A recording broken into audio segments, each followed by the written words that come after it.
Today on Pro Church Daily, we're talking about the 3 rules of the Central Hub strategy. Well, hey there, and welcome to Pro Church Daily, the show where in 10 minutes or less you'll get a daily dose of tips and tactics to help your church share the message of Jesus while we try and navigate the biggest communication shift we've seen in 500 years.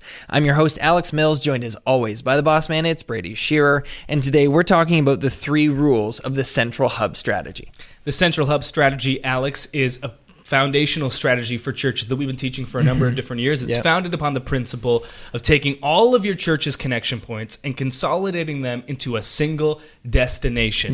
It's this paradoxical truth that less options actually leads to more action, which is what we want. We want next steps in our church. We want active participants, not just people sitting in pews taking up space. That's what this is all about. To implement this strategy, there are 3 rules to make it work, and we want to cover each of those 3 rules in this episode of Pro Church Daily.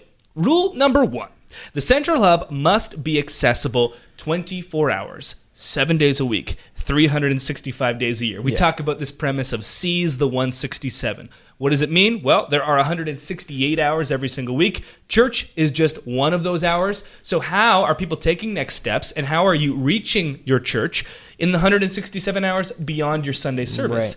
And this is why the church lobby and the church bulletin suffer when it comes to facilitating next steps. Because sure, they might work well on Sunday, but the rest of the week, how are people taking next steps? Because the bulletin's probably in the trash, and the church lobby, well, I don't live in the church lobby, so I got to drive there. And so why does that just doesn't work? And that's why we always recommend your Central Hub needs to be a website, because no matter where somebody is, they can always get connected to a device and access your Central Hub, whether they're in service, in the lobby at the kiosk, or in the break room on Tuesday morning, trying to have a snack. And we know this to be true. The data says even your most committed church attendees are not coming to church every Sunday of the week, every Sunday of the year. Even your most faithful, parishioners or people of your congregation are only attending on average twice a month. And so if you're limiting this connection point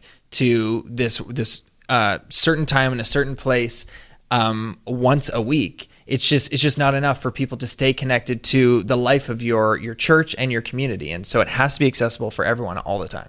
Yeah, and to prove that this is really helpful, because once you have a Central Hub where people can take next steps throughout the entire week, you'll actually likely end up seeing more next steps simply because it's that much more accessible. Absolutely. Here's a church that implemented the strategy. Adam told us, the Central Hub gave us the ability to promote things on Facebook with an immediate action step. So all of a sudden, people were signing up for things all week long. We used to only have people indicate their interest in something on Sundays, but now we have more people sign up on weekdays for things. Wow. So that's even going to show you that you make this accessible, you might even see more than a doubling of next steps, because 167 hours compared to 1 is quite substantial.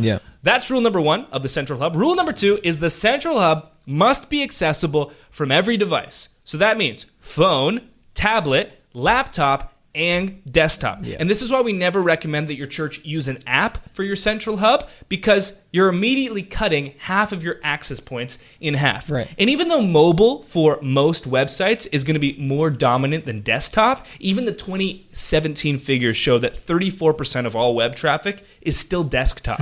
So you're cutting out half of your access points if you use an app, and you're cutting out more than a third of your overall traffic when using an app. So it's got to be accessible from everywhere. And that doesn't even begin to talk about how you need to download an app before you can actually use it. Yeah, I talk with people about this all the time when we're talking about Nucleus. They call me and ask, so is Nucleus an app, or how do I download the app? And I said, well, actually, we built it mobile first so that it can be accessible on any device at any time by anyone. And of course, it looks great and interacts great on mobile, but we want everyone to be able to access your Central Hub at every time, anytime, anywhere. And so we couldn't make an app. We had to make a desktop app or a web app, because a website, because we need everyone to have access to this all the time. The funny thing about the Central Hub strategy is that I've been teaching it for like 4 years or something now. It was a course that we taught a while back. And the problem with the course is that people would go through it and they'd be like, okay, but how do I actually build this? Right. And I was like, just build a website, like do it yourself. They're like, well, we can't, like, it's not a regular website. It kind of needs to be different. And that was what eventually led to the birth of Nucleus, because I've been teaching this strategy forever, and then we had to build a tool to actually make it easier to do it. Of course, if you have the tools to build your own website, more power to you, but we found, at least when churches talk to us, that most churches couldn't. That's rule number 2. And rule number 3, the central hub must be able to capture, store, and distribute information. And this is why, the average website just isn't really able to act as your central hub, because the thing about a next step is that it requires a certain amount of information. If someone's signing up for a small group, if someone's registering to volunteer, like, you need their name. You need an email. You need some information. And so your central hub needs to be able to take that information, store it in the database, and then distribute it where it needs to go. So send the small group sign up to the small group leader. Send the prayer request to the leader of the prayer team at the church. Store the information and then distribute it where it needs to go. And we wanted to close out this episode of Pro Church Daily by just sharing some testimonies of people that have used the Central Hub strategy and have found great success in it, just to inspire you that any church can do this. It's low-hanging fruit. If you want to see more next steps, which we believe are the best way to get more life change in your church, the best indicator of church growth and church health, this is the easiest way to do it. It's so simple. Consolidate every connection point into one. Not only are you going to save money because you pay for less options and you have to maintain less options, and that's going to be great for your staff, those less options will actually equal more action for your church congregation as well. So here are some churches that have had success with this. Chris says, before our central hub, people at my church had so much trouble knowing where to go to find info. Email addresses were forgotten, bulletins were thrown away, our connection desk was cluttered, but with the central hub, our members know exactly where to look.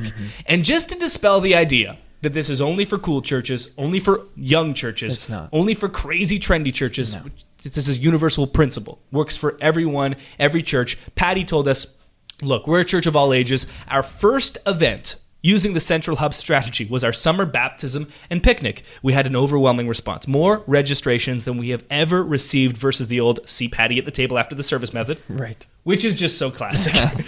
We now use our Central Hub exclusively for all registrations. And then finally, this is back to Adam, who talked about more signups throughout the week than on Sundays earlier. Adam says, the Central Hub led to more types of signups. People went to the Central Hub to sign up for XYZ, but wound up signing up to get baptized or submitting a prayer request also. And we actually have some people signing up for things on the hub before we've even announced it. We used to have a challenge getting people to be baptized, and now they're taking their next steps on their own just because the hub gave them the opportunity to begin with. We're not even ready to baptize you. They're taking the steps too quick. This just goes to show you how easy this strategy is. First sign up, and Patty obviously already saw more results in next steps. If you're thinking, okay, how do we implement this? We put together a full guide. It's called the Central Hub Strategy. It talks about a case study of a real church implementing this. It gives you exact step-by-step strategies on how to implement it, frequently asked questions, responses to concerns. It's all there.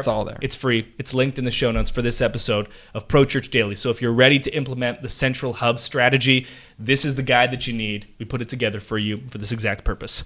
And that'll do it for this episode of Pro Church Daily. We'll see you next time. Hey, thanks for watching this episode of Pro Church Daily. Make sure that you hit the church bell, because it's Pro Church Daily. So hit the church bell so you get notifications, and while you're there, subscribe as well. And we love it when you like the video, so why don't you go ahead and do that right now. Thanks. See you next time.